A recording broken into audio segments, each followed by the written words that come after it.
Muito bem, pessoal. Pois é, nós aí de novo. Então, nessa aula, bem mais curta do que a anterior, para a 5, nós vamos falar de ectotermia e endotermia, que são estratégias que os animais usam para poder regular a temperatura interna, a temperatura corporal. Então, olha só. Temperatura ele é uma coisa que é um fator muito importante para qualquer ser vivo, porque ano passado vocês viram que temperatura influencia a velocidade das reações químicas, influencia a atividade das enzimas. Então, olha só, o que vocês viram ano passado?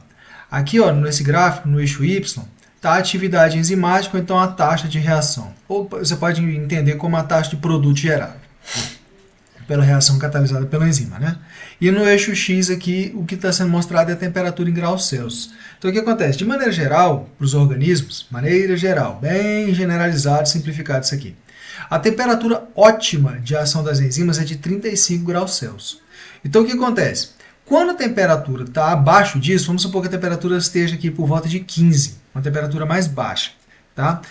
A taxa de reação ou atividade enzimática é baixa. Por quê? Nas temperaturas menores, o grau de agitação das partículas é menor, então elas colidem menos e reagem menos. Na medida que você vai aumentando a temperatura, o grau de agitação aumenta, o número de colisões efetivas aumenta também, até que chega um ótimo aqui. Ó. Então, por exemplo, supondo esse valor, 35 graus Celsius seria a temperatura ótima, em que a taxa de reação ou a atividade enzimática está no máximo. Agora, se você aumenta mais ainda a temperatura, isso aí vai diminuindo a atividade enzimática, é só seguir a linha, porque isso vai causando desnaturação das enzimas proteicas. Tá certo? A enzima vai desenrolando. Tá bom? Então, a temperatura é um fator muito importante no metabolismo, tendo em vista que influencia a atividade enzimática. Então, por conta disso, os animais desenvolveram estratégias para tentar manter a temperatura corporal próximo dessa faixa aqui, né? Pelo menos a maioria, tá? Que é a faixa ideal para o metabolismo. Bom, tem duas estratégias mais, assim, de maneira também generalizada. São duas estratégias principais para poder regular a temperatura interna, né, e manter o metabolismo na taxa ótima, que seria a estratégia dos endotérmicos e a estratégia dos animais ectotérmicos. Então, tem animal que é ectotérmico, tem animal que é endotérmico. Vamos usar esses termos, tá? Tem outros, porém, mas vamos usar esses mesmo. Então, os animais que são ectotérmicos, ó, a temperatura vem de fora, ecto é de fora. Então, esses aqui são os que dependem do calor de fontes externas, o ecto, tá?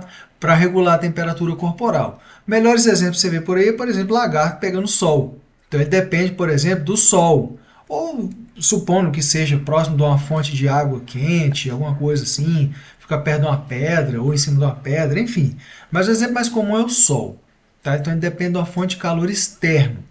Então, essa energia térmica, o que acontece é o seguinte, ele tem que absorver de fora, porque apesar de ocorrerem um monte de reações metabólicas no organismo, lógico, né, que acontece um monte, e várias dessas reações metabólicas liberarem energia, são reações exotérmicas, tá? Ou ectotérmicas também, o que acontece é que eles não conseguem manter o calor gerado por essas reações. Eles não conseguem nem gerar em quantidade suficiente para gerar calor suficiente e nem conseguem manter o calor que essas reações geram. Então, por isso que ele depende do calor de fontes externas. Tá? E além disso, o controle então da temperatura corporal é feito com mudanças comportamentais. Tá? Então seria o quê? Tá frio? Vai para o sol. Tá quente demais? Vai para a sombra. Tá? Tipo isso. Então, de maneira geral, o que a gente fala? Que a temperatura desses animais ela varia de acordo com a temperatura do ambiente. Por isso que ainda usa, de vez em quando, aquele termo animal de sangue frio.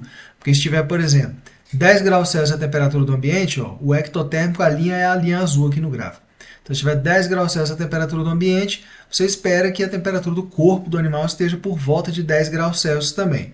Tá? Mas se tiver, por exemplo, por volta de 37 graus Celsius, a temperatura do corpo do animal também vai estar por aí. Tá certo? Então, a temperatura varia a temperatura do corpo, que no eixo Y, varia de acordo com a temperatura do ambiente. Tá certo?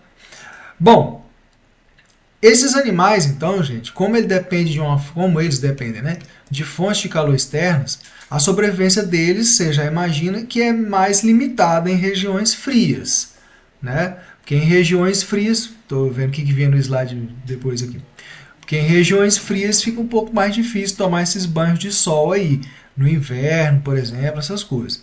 Não quer dizer que não tenha esses animais em climas mais frios. Tem, mas a sobrevivência é um pouco mais limitada.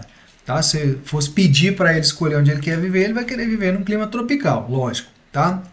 Agora, apesar disso, que parece ser uma desvantagem muito grande, a maioria dos animais é ectotérmica. Então, no começo do trimestre a gente começou lá, né? Poríferos, quinidários, plateumintos, nematóides, moluscos, anelídeos, vimos artrópodes, depois ainda tem os equinodermos, protocordados, urocordados, tudo é ectotérmico. Tá? A maioria é ectotérmica. Por quê? Qual é a vantagem de ser ectotérmico? É que esse modo de regulação térmica ele demanda pouca energia, porque o calor, de novo, como o nome diz, vem de fora. Você não precisa ficar comendo um monte para poder quebrar a substância daquele alimento e ficar gerando calor interno. Tá certo? Então demanda pouca energia, o animal come bem menos. Tá? Esse povo aí que cria cobra, cria aranha, por exemplo, eles dão um rato, um filhote de rato a cada não sei quanto tempo. O bicho não precisa ficar comendo direto. Tá? Então, assim, essa é a grande vantagem. Pegar alimento, se você fosse imaginar, como um animal aí numa floresta, uma coisa assim, não é tão fácil adquirir alimento não, né?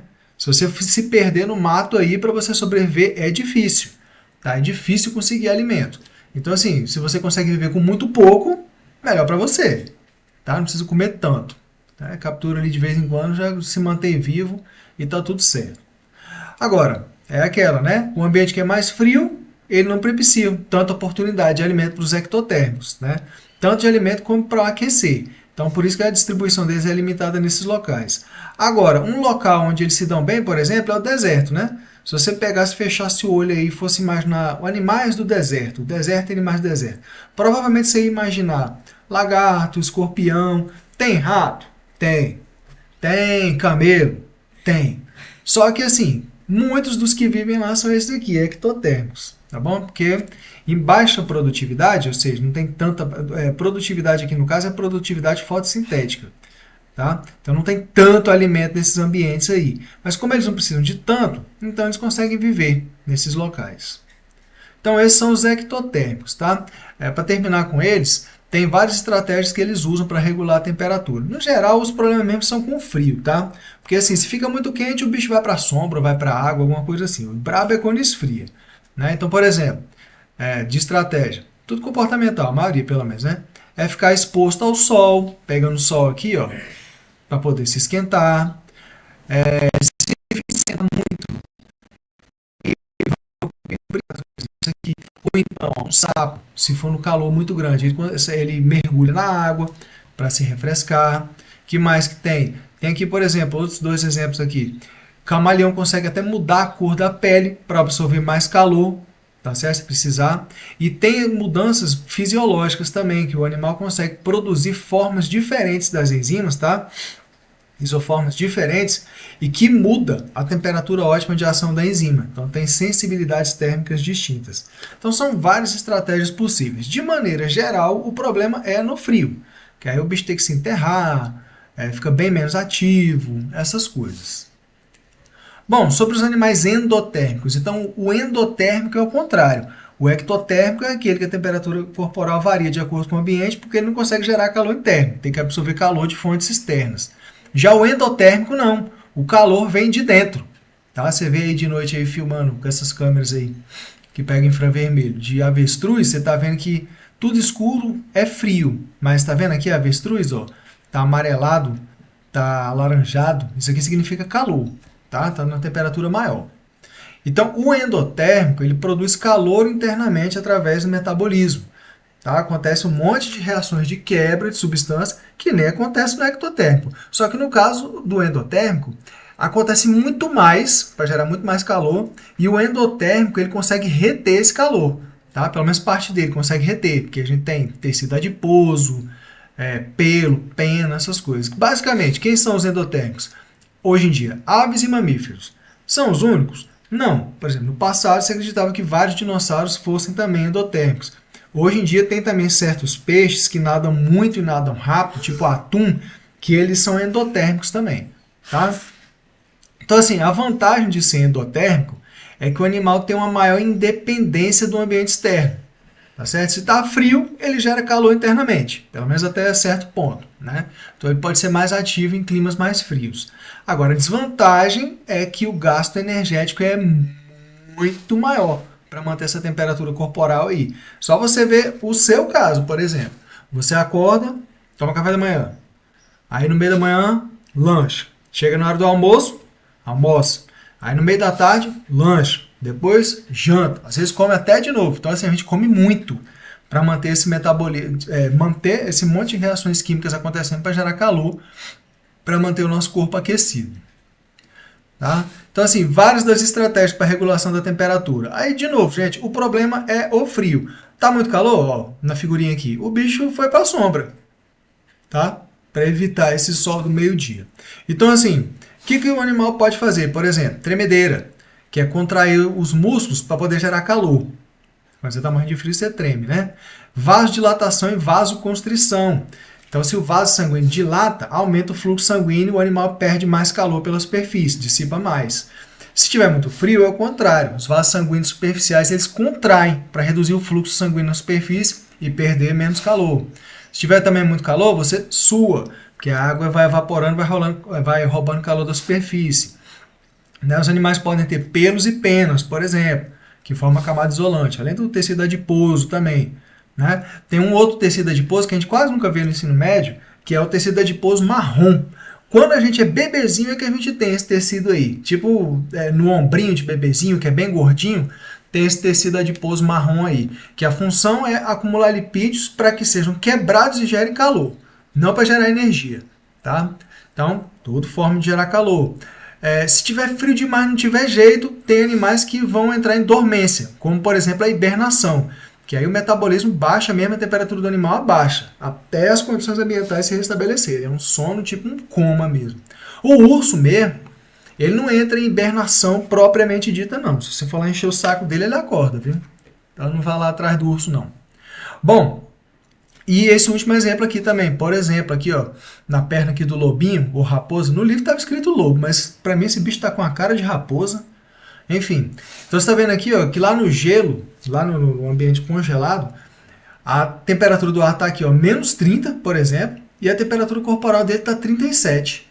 Aí você vê, ó, nas extremidades, por exemplo, aqui na patinha, está 0. Mas poderia estar menos, né? Poderia estar negativo. Aí por que não fica? Porque, por exemplo, o sangue arterial, aqui no vermelhinho, ó, ele sai do corpo, tipo assim, do meio do corpo, né? A 37 graus Celsius. E a artéria está bem coladinha com a veia, que é o azul aqui, ó, que leva o sangue de volta. Então o que acontece? Esse calor aqui do sangue arterial ele é transferido, tá, para o sangue venoso, justamente para não esfriar muito, para ficar equilibrado. Tá certo? É um sistema de troca contra a corrente. No caso aqui é calor, mas vocês vão ver ainda esse ano que tem muito sistema de troca contra a corrente, que é para trocar, por exemplo, gases respiratórios. Tá certo? Então, pessoal, bons estudos para vocês, para nossa querida provinha. Estudem para tirar nota boa em biologia, porque aí sobe a nota de química e física também. Né? Eu não quero. Ó. Não queremos que física e química nos atrapalhem, né? Basicamente. Então é isso aí. Bons estudos para vocês. Falou, valeu e até a próxima.